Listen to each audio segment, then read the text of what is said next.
আসসালামু আলাইকুম, এটিএন বাংলা সংবাদে সবাইকে স্বাগত জানাচ্ছি। আফরোজা আক্তার কামাল। শুরুতেই বিআরবি কেবলস সংবাদ শিরোনাম।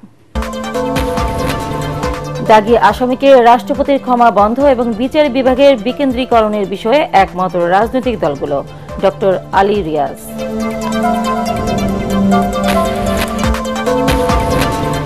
একতরফাভাবে বিটিআরসির টেলিকম নীতিমালা প্রণয়নে বিএনপির উদ্বেগ।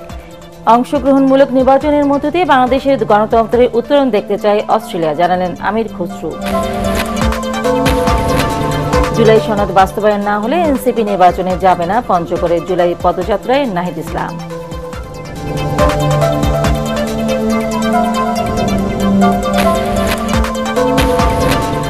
নির্বাচন কমিশন থেকে নির্দেশনা আসলে অবাধ ও সুষ্ঠু নির্বাচন করতে প্রস্তুত সেনাবাহিনী। ৫ আগস্টের পর লুট হওয়া ৮০ ভাগ অস্ত্র উদ্ধার সেনা সদর। এবং ইতালির নাগরিক তাবেলা সিজার হত্যা মামলায় ৩ জনের যাবজ্জীবন কারাদণ্ড ও ৪ জন খালাস। আওয়ামী লীগের সাবেক এমপি নাইমুর রহমান দুর্জয় ৪ দিনের রিমান্ডে। শুনছিলেন বিআরবি কেবলস সংবাদ শিরোনাম। এবার বিস্তারিত।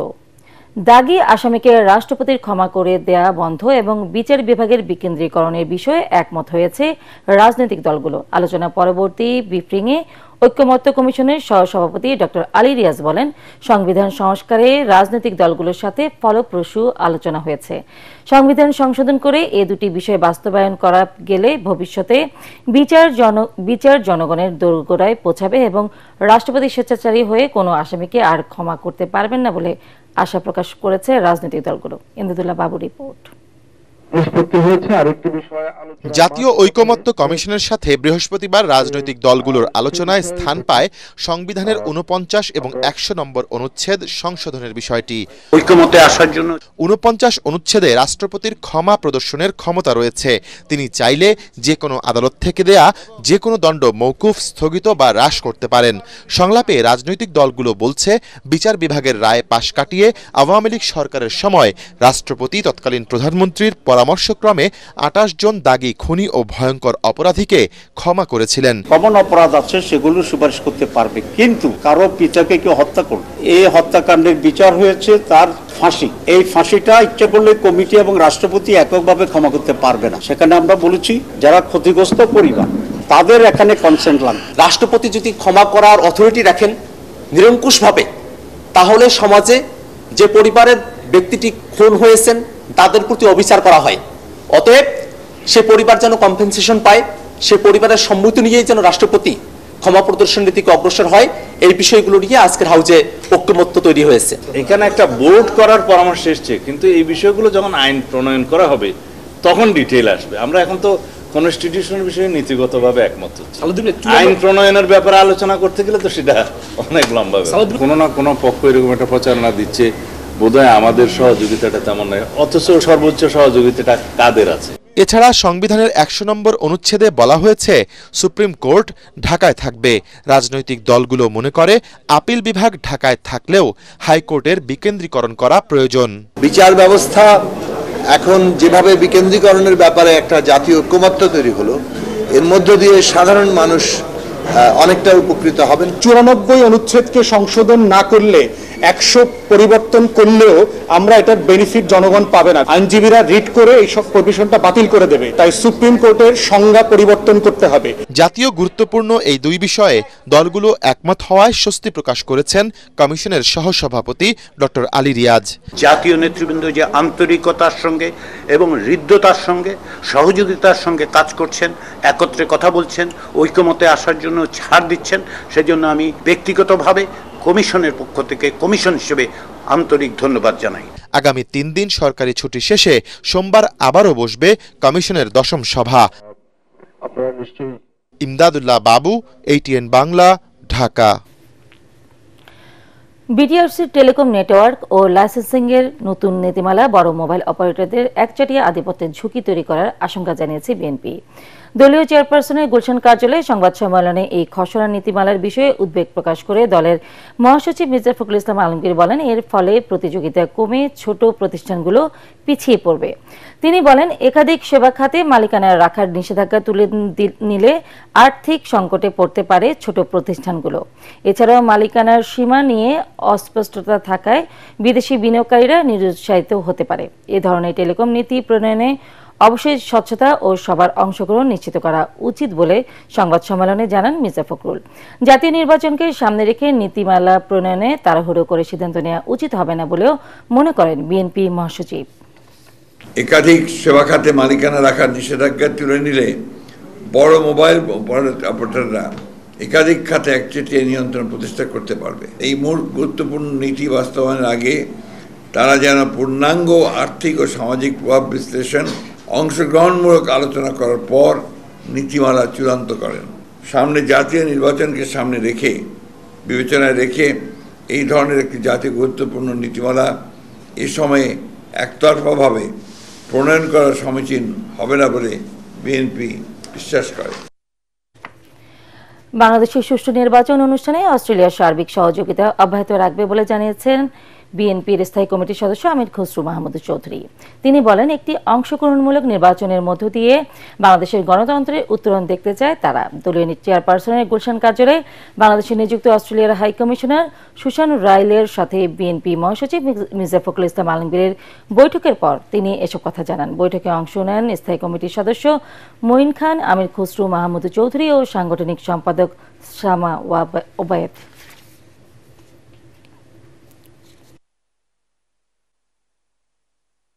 নির্বাচন যাতে বাংলাদেশে হয়ে যায় এবং তার জন্য তাদের সহযোগিতা অব্যাহত থাকবে। সারা দেশের মানুষ তাদের ভোটাধিকার প্রয়োগ করার জন্য অধীর আগ্রহে অপেক্ষা করছে।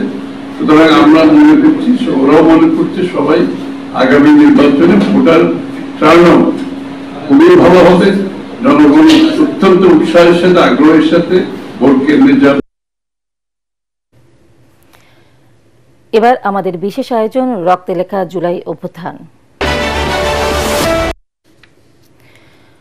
জুলাই সনদ বাস্তবায়ন না হলে এনসিপি নির্বাচনে যাবে না বলে জানিয়েছেন জাতীয় নাগরিক পার্টি এনসিপির আহ্বায়ক নাহিদ ইসলাম। দেশ গড়তে জুলাই পদযাত্রার তৃতীয় দিনে পঞ্চগড়ের পথসভায় তিনি কথা বলেন। এর আগে নীলফামারীতেও পথসভা করে অভ্যুত্থান পরবর্তী নতুন এই রাজনৈতিক দল। এমদাদুল হকের ক্যামেরায় বিস্তারিত মাজহারুল হক মুহাজিরের রিপোর্টে। জাতীয় নাগরিক পার্টি এনসিপির উত্তরাঞ্চলের মুখ্য সংগঠক সার্জিস আলমের শহর পঞ্চগড়ে তৃতীয় দিনের জুলাই পদযাত্রা। বিকেল থেকেই সকলের অপেক্ষা এলাকার তরুণ নেতা জুলাই অভ্যুত্থানের নায়কদের নিয়ে আসবেন তাদের দুয়ারে। এদিন পঞ্চগড়ের দেবীগঞ্জে তাদের দলীয় কার্যালয় উদ্বোধন করেন নাহিদ ইসলাম। পরে পঞ্চগড় শহরে চলে এনসিপির পদযাত্রা। গণসংযোগ চালান মোড়ে মোড়ে। শহরের চৌরঙ্গি মোড়ে অস্থায়ী মঞ্চে নিজের এলাকার মানুষের সাথে তাদের চেনা ভাষাতেই পঞ্চগড় উন্নয়নের ডাক দেন সার্জিস আলম। নতুন বাংলাদেশ সুযোগ পাওয়ার কথা ছিল আমার পঞ্চগড়ের লোকজনের, কিন্তু নতুন কয়েকজন লোক মিলে আবার ওই লোক এনে ফোর্স চালাচ্ছে আর প্রতিদিন অবৈধভাবে লাখ লাখ টাকা পকেটে ঢুকাচ্ছে। এনসিপির পঞ্চগড় এক আসনের মনোনয়ন প্রত্যাশী এই নেতাকে পরিচয় করিয়ে দেন আহ্বায়ক নাহিদ ইসলাম। এ সময় ভারত থেকে অবৈধ অভিবাসীদের বাংলাদেশে পুশিন চলমান উল্লেখ করে তিনি বলেন, 50 বছরে কেউ সীমান্ত হত্যা বন্ধ করতে পারেনি।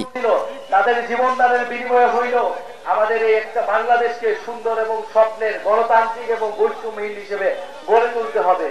দেশ গড়তে জুলাই পদযাত্রার তৃতীয় দিনে সকালের গন্তব্য ছিল সৈয়দপুর হয়ে নীলফামারী। শহরে কয়েক কিলোমিটার পদযাত্রা শেষে ডিসি মোড় এলাকায় যোগ দেন দলের সিনিয়র নেতারা। ঘোষণা দেন চাঁদাবাজি, দখলদারিত্ব রুখে দেয়ার।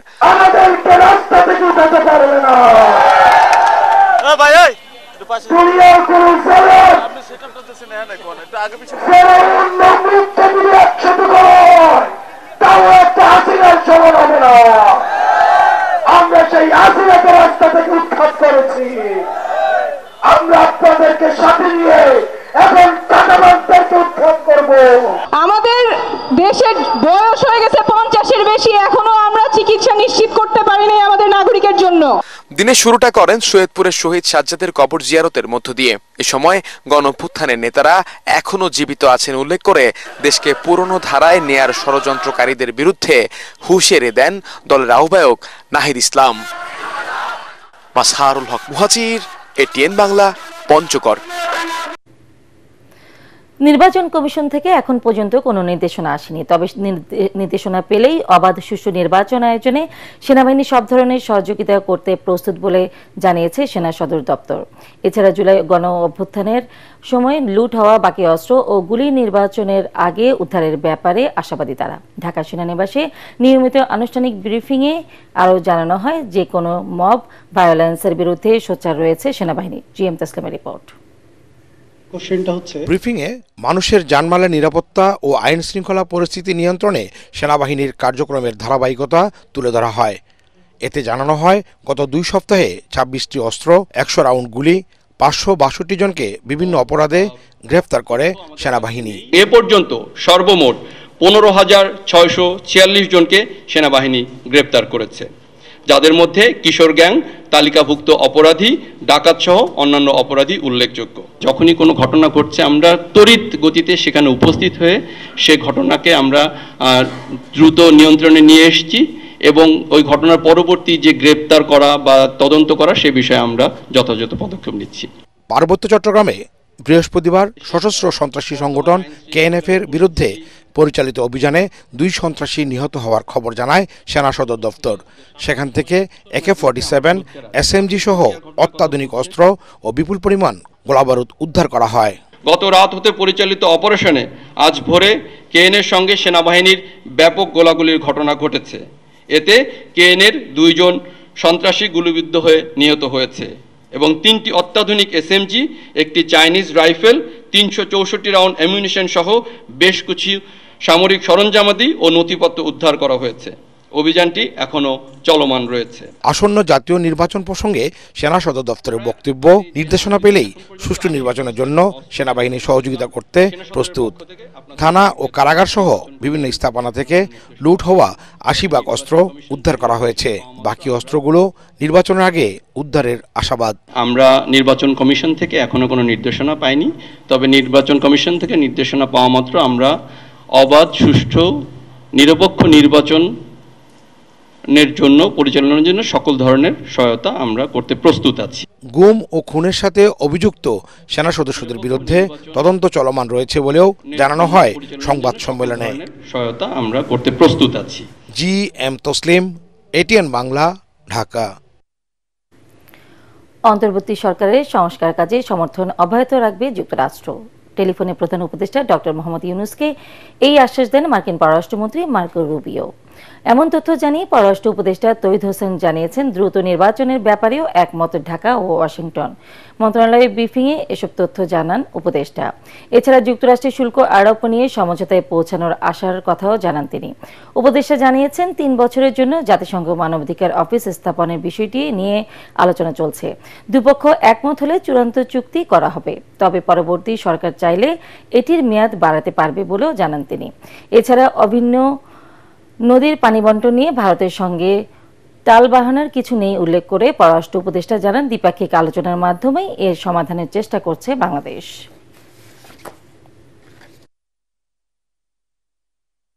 আমাদের যে সংস্কার কার্যক্রম চলছে ব্যাপারে তাদের সমর্থনের কথা ব্যক্ত করেছে, তখন তাদেরকে জানানো হয়েছে যে আসলে যথাশীঘ্র সম্ভব নির্বাচন করা হবে। আমরা চেষ্টা করছি, কাজে এখানে টালবাহানার কোনো ব্যাপার নেই। ব্যাপারটা হলো দ্বিপাক্ষিকভাবে এটাকে সমাধানের চেষ্টা করতে হবে। আমরা চেষ্টা করে যাব, কতটুকু সাফল্য অর্জন করবো সেটা আমরা জানি।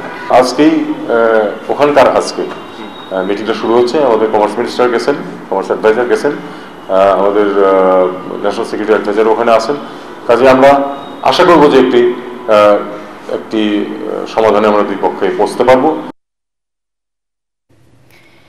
ইতালির নাগরিক তাবেলা সিজার হত্যা মামলায় 3 আসামিকে যাবজ্জীবন কারাদণ্ড দিয়েছেন আদালত। একই ঘটনায় খালাস পেয়েছেন 4 জন। ঢাকা মহানগরের 3য় অতিরিক্ত মহানগর দায়রা জজ আদালত এ রায় দেন। এ রায়ের বিরুদ্ধে আপিলের কথা জানালেন রাষ্ট্রপক্ষের আইনজীবী তরিক ইসলামের রিপোর্ট। 2015 সালে রাজধানীর গুলশানে দুর্বৃত্তদের গুলিতে নিহত হন ইতালির নাগরিক ও নেদারল্যান্ড ভিত্তিক আন্তর্জাতিক সংস্থা ICCO বিডির কর্মকর্তা তাবেলা সিজার। এই ঘটনায় গুলশান থানায় অজ্ঞাত 3 জনকে আসামি করে মামলা করা হয়। প্রায় 10 বছর পর আলোচিত এই হত্যাকাণ্ডে 4 জন খালাস ও 3 জনকে যাবজ্জীবন কারাদণ্ড দেন আদালত। রাজনৈতিকভাবে হয়রানি করতে এই মামলা করা হয়েছিল বলে জানান আসামি পক্ষের আইনজীবী। আমরা আসামি পক্ষে খুবই অসন্তুষ্ট। তার 3-4টা কারণ হলো 42 জন সাক্ষী যে প্রসিকিউশন উপস্থাপন করেছে, এই সাক্ষীরা কেউই আসামিদেরকে শনাক্ত করতে পারে নাই কোনো সময়, এবং আইও স্বীকার করেছেন যে স্থানের কথা বলা, ঘটনাস্থানের কথা বলা হলো, সেই ঘটনাস্থলে যে ভিডিও ফুটেজ সংগ্রহ করেছিল সেখান থেকেও এই যাদেরকে সাজা দেওয়া হয়েছে তাদেরকে আসলে শনাক্ত করতে পারেন নাই। পূর্ণাঙ্গ রায় শেষে উচ্চ আদালতে যাওয়ার কথা জানান রাষ্ট্রপক্ষের আইনজীবী। আদালত সমস্ত কিছু বিবেচনা করে আজকে যে সংক্ষিপ্ত রায় দিয়েছে, এখানে 3 জনকে যাবজ্জীবন কারাদণ্ড দিয়েছে এবং 3 জনকে খালাস দিয়েছে, আর একজন শুরু থেকে পলাতক থাকে তাকে খালাস প্রদান করা হচ্ছে। মোট 4 জনকে খালাস দিয়েছে। আদালত বিচার বিশ্লেষণকে উনি একটা শর্ট জাজমেন্ট দিয়েছে। আমরা ওনার পূর্ণাঙ্গ জাজমেন্টটা দেখে পর্যালোচনা করে আমরা প্রয়োজন উচ্চ আদালত আপিল যাব। 2016 সালের 28 জুন ঢাকার CMM আদালত বিএনপির সাবেক ওয়ার্ড কমিশনার MA কাইয়ুম সহ 7 জনের বিরুদ্ধে অভিযোগপত্র দাখিল করেন। তরিক ইসলাম, ATN বাংলা, ঢাকা। এবার আন্তর্জাতিক সংবাদ।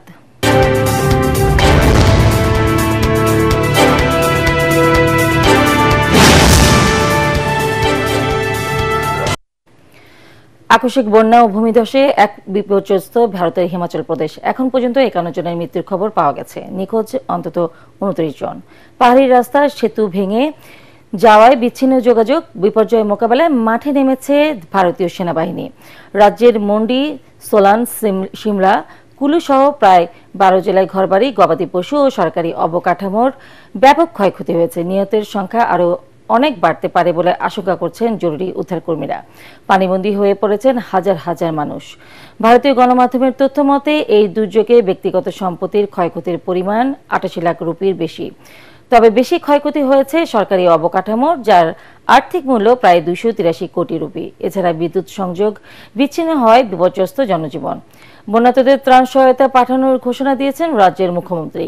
এদিকে টানা বৃষ্টিপাতে বন্যা পরিস্থিতির কারণে রাজ্যের পর্যটন শিল্প ক্ষতিগ্রস্ত হচ্ছে বলে জানান সংশ্লিষ্টরা। এবার খেলার খবর।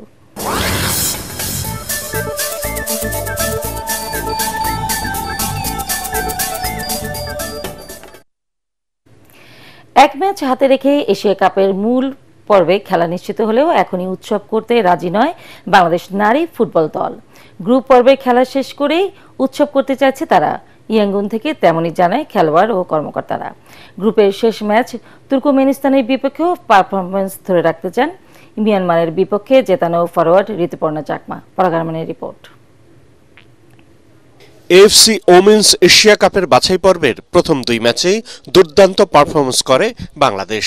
প্রথম ম্যাচে ফিফা র্যাঙ্কিংয়ে 36 ধাপ এগিয়ে থাকা বাহরাইনকে 7-0 গোলে বিধ্বস্ত করার পর দ্বিতীয় ম্যাচে 73 ধাপ এগিয়ে থাকা স্বাগতিক মিয়ানমারকে 2-1 ব্যবধানে পরাজিত করে এশিয়া কাপের মূল পর্বে পা দিয়েই রাখে বাংলাদেশের নারীরা। কিন্তু বাহরাইনের বিপক্ষে 2-2 গোলে ড্র করে পিটার বাটলারের দলের অপেক্ষার প্রহরটা শেষ করে তুর্কমেনিস্তান। 2026 সালের মার্চে চূড়ান্ত পর্বে খেলবে এখন লাল সবুজের দল। তবে বাছাই পর্ব শেষ করেই আনন্দ উপভোগ করতে চান খেলোয়াড়রা। এখনো একটা ম্যাচ আমাদের বাকি আছে। আমরা আসলে এখনো পুরোপুরি আমাদের ওইভাবে আমরা সেলিব্রেশন করিনি, আমরা এখনো ওটা রেখে দিয়েছি। লাস্ট ম্যাচ শেষ করে তারপর আমরা পুরোপুরি এনজয় করব। ফিফা র্যাঙ্কিংয়ে এগিয়ে থাকা দলকে হারানোর পরও বাংলাদেশের চেয়ে 13 ধাপ পিছিয়ে থাকা তুর্কমেনিস্তানকে হালকাভাবে নিচ্ছে না। খেলাটি নিয়ম রক্ষার হলেও জয়ের ধারাবাহিকতা ধরে রাখতে চান ঋতুপর্ণা চাকমা। এখনো আমাদের একটা ম্যাচ বাকি আছে, তো ওই ম্যাচটা যদি আমরা ভালো রেজাল্ট করতে পারি অবশ্যই আমরা সেলিব্রেট করব। গ্রুপে শতভাগ জয় দিয়েই অস্ট্রেলিয়ার মূল পর্বে খেলার যোগ্যতা অর্জনকে উপভোগ করতে চান দলের সহকারী কোচ মাহবুবুর রহমান লিটু। আমাদের আরেকটা ম্যাচ আছে, তো আমরা এই ম্যাচটাকেও অনার করছি, গুরুত্ব দিচ্ছি। আমরা ওই ম্যাচটা জিতে মেয়েরা আরো ভালো করবে। ইয়াঙ্গুনে আগামী শনিবার সি গ্রুপের শেষ ম্যাচে তুর্কমেনিস্তানের মুখোমুখি হবে বাংলাদেশ। পরাগ আরমান, এটিএন বাংলা। শেষ করার আগে বিআরবি কেবলস সংবাদ শিরোনাম আরো একবার। দাগী আসামিকে রাষ্ট্রপতির ক্ষমা বন্ধ এবং বিচার বিভাগের বিকেন্দ্রীকরণের বিষয়ে একমত রাজনৈতিক দলগুলো। ডক্টর আলী রিয়াজ।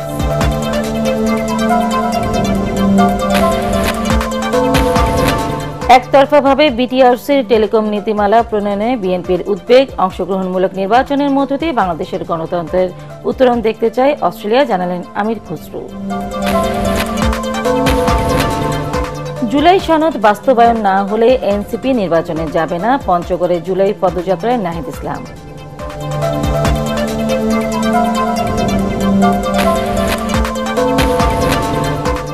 নির্বাচন কমিশন থেকে নির্দেশনা আসলে অবাধ ও সুষ্ঠু নির্বাচন করতে প্রস্তুত সেনাবাহিনী। 5 আগস্টের পর লুট হওয়া 80 ভাগ অস্ত্র উদ্ধার সেনা সদর।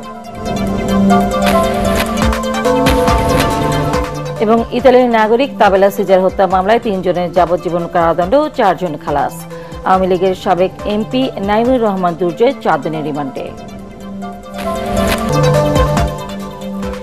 পরবর্তী সংবাদ দেখার আমন্ত্রণ জানিয়ে এখনকার মতো শেষ করছি। এটিএন বাংলার সংবাদ ইউটিউবে দেখতে ব্রাউজ করুন youtube/এটিএন বাংলা নিউজ। ধন্যবাদ সবাইকে।